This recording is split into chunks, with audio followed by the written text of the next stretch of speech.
Hello RCIA, welcome back to another one of my videos. This will be the last of the 4 videos series that I've sent out. And this one I feel like might be quite short because in a lot of ways everything that I'm going to say I've already said. And our topic is the consistent life ethic. Now we've recently talked about the Catholic social teachings, and then we talked about the virtues and how the virtues relate back to the Catholic social teachings, and now we're talking about the consistent life ethic. And in a lot of ways, I think what I'm talking about when I talk about the consistent life ethic, I've already said when we talked about Catholic social teaching.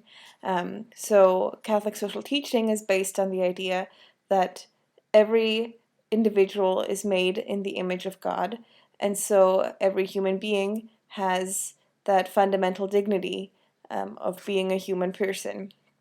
And kind of one of the fundamental aspects of being a human person is having a right to life, right? And having the right to be alive, and in a way also the responsibility to be alive.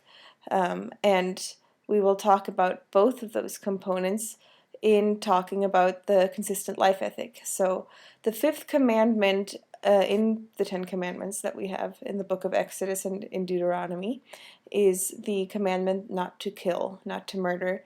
And we apply that, and that in a way that is an actual revelation of who God is, right? God in how He shows us to act and how He teaches us to carry ourselves, shares with us His very self and shows who He is and what matters to Him, right? And one of those things is that God is life. God is a God of life, right? And He creates life. He creates us in life. And so each of us has that intrinsic right to be alive, right? And nobody has the right to take that from us, and we don't have the right to take anybody's life from them. And that's the consistent life ethic in a nutshell, right? There's really nothing here that I haven't said before or that you haven't heard before. We as Catholics defend life in every piece of our culture and every aspect of who we are. Now that's what we say, and then living it out is a lot more complicated. And that can be said about us individually as well as on a societal scale. And Jesus challenges us to that, right? In the Sermon of the Mount, He says, yes, you have heard it said, you shall not murder, but whoever says of his brother, you fool or idiot, has already committed murder in his heart. So Jesus expands our individual ability, our individual command not to murder, all the way into our thoughts and into our emotions and into our reaction towards our brothers.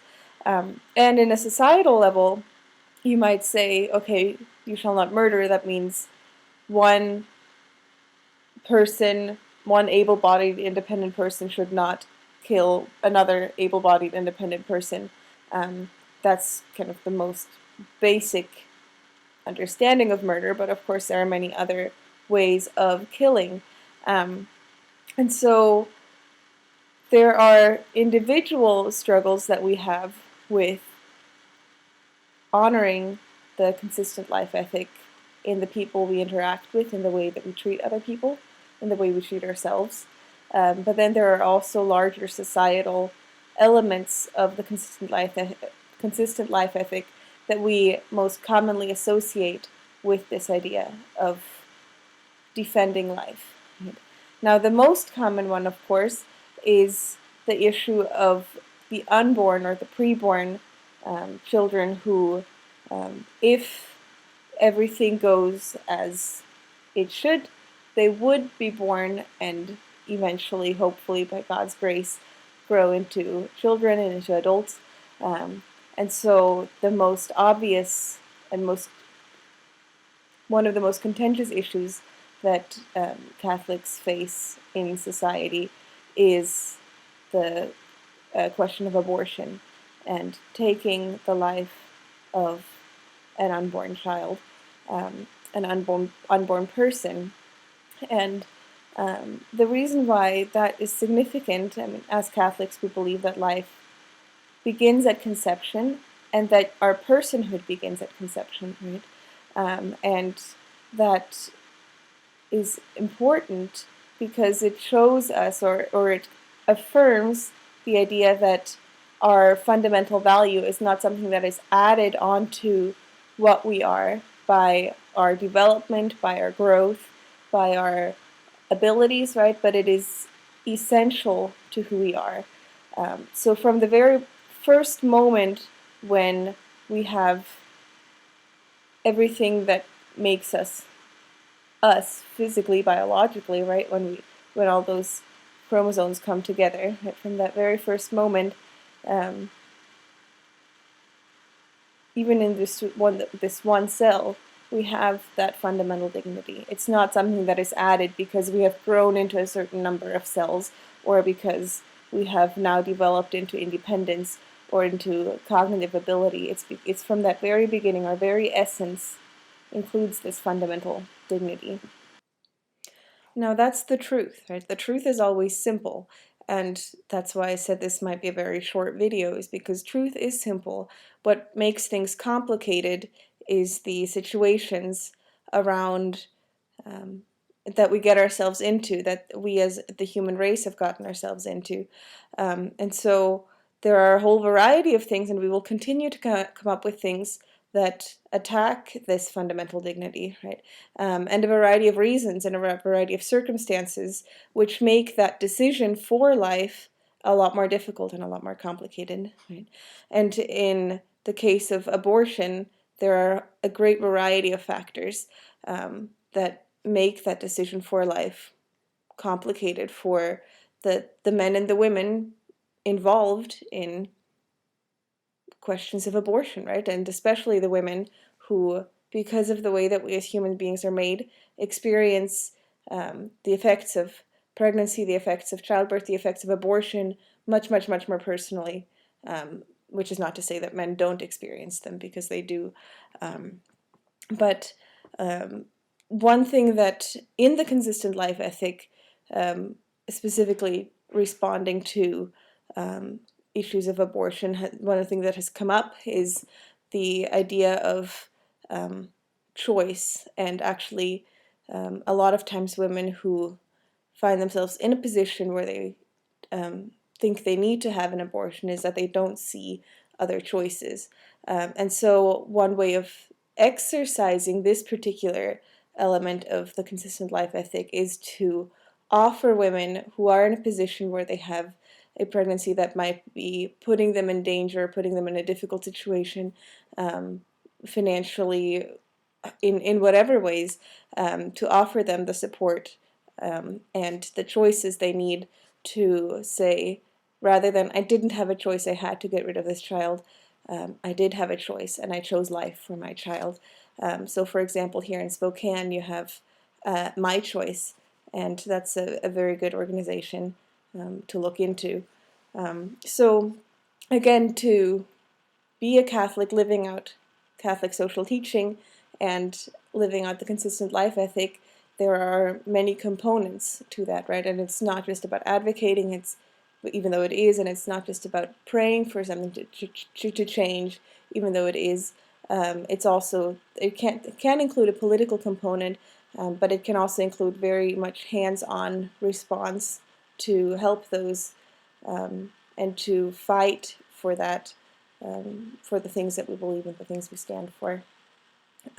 Now, some other of the complicated pieces that we throw in, that we face as a culture today, are issues like other elements of reproductive health, such as in vitro fertilization, right, where many humans are created, and only the strongest are even implanted in the womb. And the others can potentially be discarded. So now here we have, again, a difficult situation, because the reality of infertility is a very serious one for many women, many couples. and yet some of the responses, some of the solutions to infertility are not ones that we can say that is acceptable. We cannot say, for the sake of this couple having one child, all these other children have to die, right? We cannot say that as Catholics. Say the same thing with stem cell research and other things that take humans or create humans and then simply use them for a purpose and then discard them. Any of those actions, the Church condemns. The Church condemns those actions. And then it remains for those working in those fields and policymakers around them to figure out how can we respond to the issues that we would otherwise be responding with those cases. And of course, there's also a very personal element, especially when it comes to the fertility question, right? Of saying, well, we as a Catholic couple, if we are infertile, how do we respond to our infertility? So that kind of covers the preborn sector of the consistent life ethic. Another aspect of it, of course, is those once you are born, well, and this kind of ties in with the last one, those who are suffering or those who are severely disabled. It connects with the previous because we are entering really into an age where where we can recognize certain chromosomal abnormalities. It's a mouthful. Chromosomal abnormalities, even in the womb, and parents have the choice to say, or even might be encouraged to not have children with those abnormalities, which is really upsetting, right? Especially if you know someone with abnormalities like that. And again, the Church says, no, that is a life that matters, right? And so standing up for those who are suffering, here again this ties right back into Catholic social teaching, standing with those who are suffering and advocating for them and walking with them is part of what we do and what we are called to do as Catholics. One organization that does that with the mentally disabled, for example, is the Large Community, which is built around the idea of living in community. And in these communities, those who have severe mental disabilities are actually considered to be the core members. They're the core members of the community because they live in this household, and then other people, those who might be helping them, whether they're caregivers, whether they are volunteers, they're also members of the communities, but the core is actually those who, the people with the disabilities, and they live in these communities in an environment of love, in an environment of respect, where that dignity of their life is upheld. They can be active in varieties of ways, and of course those who are working with these people, these individuals, often find that they learn a lot about who God is, about what it means to be human, about a whole variety of things, just from getting to spend time with those people who have these very strong disabilities. So there again, you see, there's a personal component as well, right? I mean, there's the piece of how do you react as an individual when you have the chance to meet or to get to know someone who might be disabled in a variety of ways, but also how do we as a society respond to those who are in those particular situations. Right? Now, when it comes to suffering, there's also a element to it that is very much discussed in a whole variety of societies, which is at the end of life. We've talked a lot about this right to life. Well, what if somebody is suffering so much that, and they realize that they're causing a strain on their relatives by still being alive, or whatever. There could be a whole variety of reasons for saying, well, I've had a good life, now I'm in a great pain, just relieve me of the pain. And we speak of euthanasia, and just voluntarily ending your own life, as an adult who has that right to life. Why not just, when you're done, determine when you're done? And this brings in a couple of elements. One thing is, when we speak about loving your neighbor as yourself, we talk about that as the second commandment, right? And it's like the first commandment, which is to love God above all, right, with all your heart, but it's second to it, right? And Jesus says, and a second one is like it, which is to love your neighbor as yourself. Now these are the same commandment, really, because if you love God, you will love your neighbor, and you cannot love your neighbor unless you love God. But even though they are the same in what they teach and the effect they have, one precedes the other. So God is sovereign in all things, especially when it comes to life. And when God has given us our life, or when God has given us the care for the life of another person, it is He, on a basis of justice, He is the one who determines when that life is over. Right?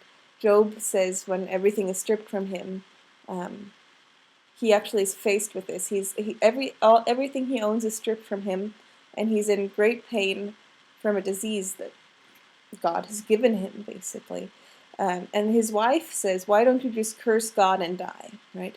So this idea of you have no control over anything else anymore.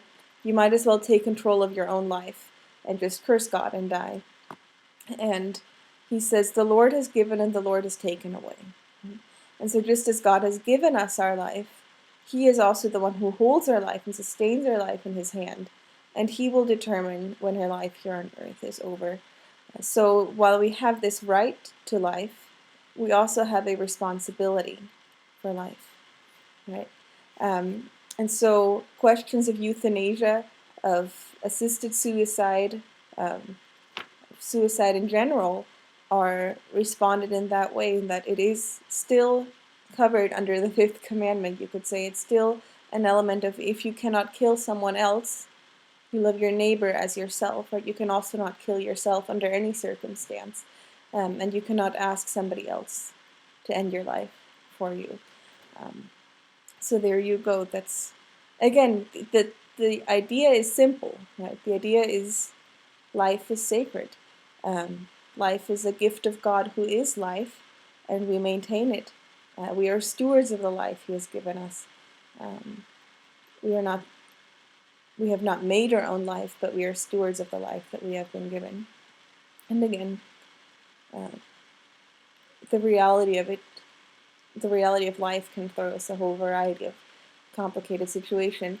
And in a lot of ways, this conversation would be a lot more interesting if I weren't the only one talking to the camera, but if we could talk about all these things in person and to see what experiences you have had in which your support for life, for the consistent life ethic has been challenged, because those conversations are a whole lot more interesting than me just spewing all these things out at you. Now, then with that, now we'll go on to the question of war and killing, right? In war, and we've talked about this a little bit previously about when we talked about the moral life, about having agency over what you're doing, right? And so the soldier who is in the battle, is he culpable of the killing? Well, the culpability is certainly lessened, right, by the amount of autonomy he has over a certain act. But there's also an element of warfare that in the Middle Ages, Catholic scholars were really wrestling with, and even before that, the question of, if we believe that all killing, all taking of lives is wrong, what about war? right? Because in many cases we need to defend ourselves from the enemy, and that is a very real thing. Right? It's not something that we make up. And in earlier times that was a lot more apparent because war was all around us, right? And a lot of times today now the war is kind of far away for us here on this side of the pond. Um, so um, so it was really something they wrestled with: is can there be anything such as a just war? Um, and um, their the conclusion they came to was yes, there can be a just war if it's motivated by self-defense. And they came up with a whole variety of other elements that make a war just, right? Including that it affects as few innocent lives as possible. And so the just war theory went through a whole lot of work, and is still something that's considered about, can we in today's day and age have a just war, right? But be that as it may, again, on a large societal level, this consistent life ethic is threatened also by war, and by how we interact with other nations, and how we wage war as well. How do we defend our own? Right? And with that, for example, St. John the 23rd wrote an encyclical. Again, we talked about encyclicals in Catholic social teaching element, and one of his was called Pacem in Terris. Now, John the 23rd was around during the Cold War, right? And so he responded a lot based on the principles of Catholic social teaching to the arms race, and warned strongly against the arms race and the effect it would have on, and already has on, everyone involved, both, both in the Soviet side of things, both and in the United States, but also in what was called the Third World at the time, right? So all over the world, and the effect it had, especially on those most vulnerable, and how everyone becomes vulnerable through an arms race, right? So again, in warfare, in a place where life is the relationship between life and death is very different than in our day-to-day lives. Nevertheless, we look at questions. We still look at the taking of another human's life as intrinsically evil, and it's more complicated, but yet we still look for preserving that life whenever possible. I think, and so especially for innocent victims of war, that whole principle applies. With war, I think it's very similar to a doctor's oath to do the least harm. Right? That's something we didn't talk about in the discussion of the preborn, is sometimes a doctor and a parent is faced with the question of ending the life of an unborn child for the health of the mother, right? And not just for the health of the mother, but for the life of the mother.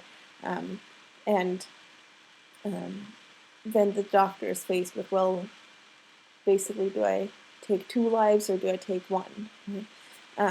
Or do I risk taking 2 lives? Or do I take 1 certainly? And so again, there you're faced with a very difficult dilemma that's not as clean as leave everyone alive or leave everyone dead. But that principle of life, preserving life, defending life, maintains consistence, is consistent throughout that whole element. And now the last piece, which kind of goes along with war, and a lot of times with war also come war criminals, but the last piece is defending the right to life of criminals, right? And especially those who have done something so severe that society says that person is deserving of the death penalty. And the death penalty has been bestowed on people throughout history for all sorts of different reasons, right? But in our society, a lot of times when somebody's seen to be more of a danger to society, a grave danger to society, they are considered, well, better dead than imprisoned, right? And the church would say always better imprisoned than dead, and better healed than imprisoned, or if imprisoned, better healed than continuing to be broken, of course. But the question of the death penalty to Catholics is again a question of principle, and that idea, we said, from the very moment of our conception we have this fundamental dignity that is part of who we are, and because we have this element of dignity within us, there's also nothing we can do to be rid of that fundamental dignity. There's no crime so bad that it would take away our human dignity from us. There's nothing we can do, that anyone can do, to remove that, in which they forfeit their own right to life.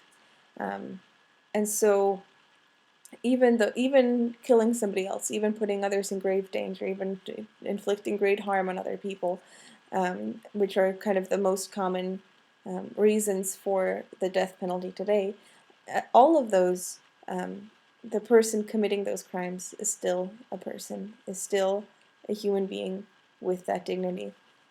Now,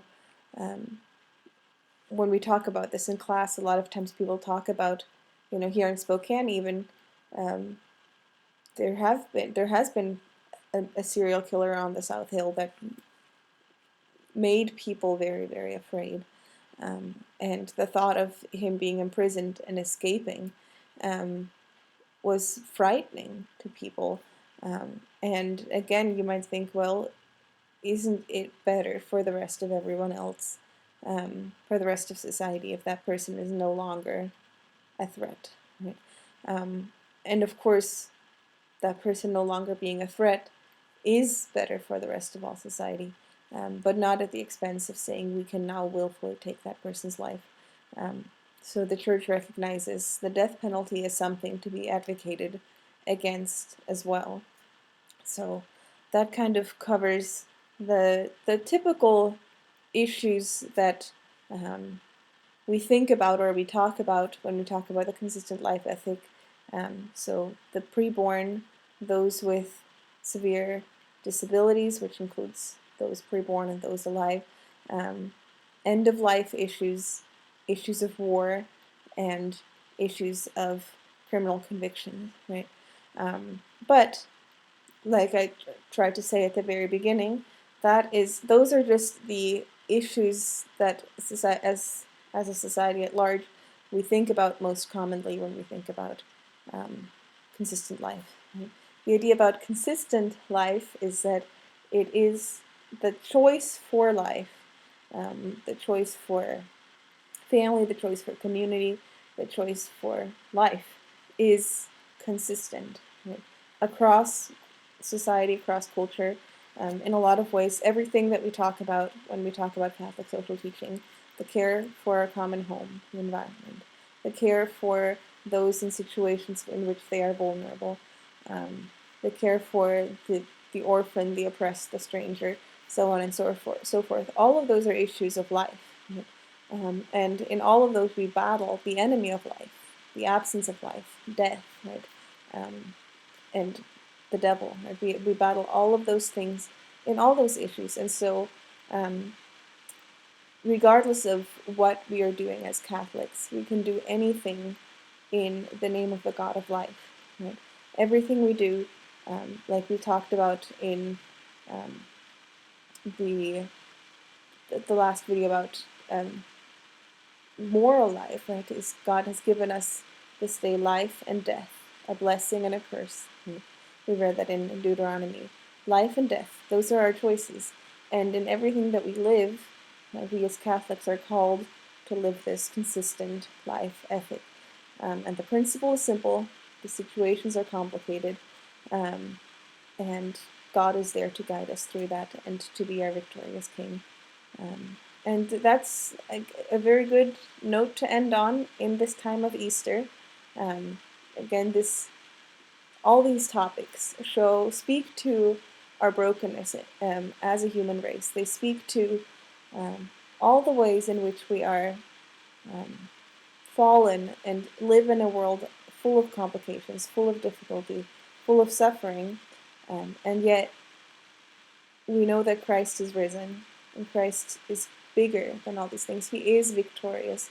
He is victorious in our social situations, and He is victorious in our own hearts. And I encourage you, as we go through this Easter season, to ask God, where are the places in my life where I see, where I doubt that, where I doubt your victory, where I'm afraid to fight for the God of life, and to see the resurrection, and to see the fruits of the resurrection, and the promise that God will and God has risen. God is the conqueror over everything that fights life, over everything that fights God and goodness and truth. So, happy Easter. May you live in the joy of the resurrection, and may we see each other soon.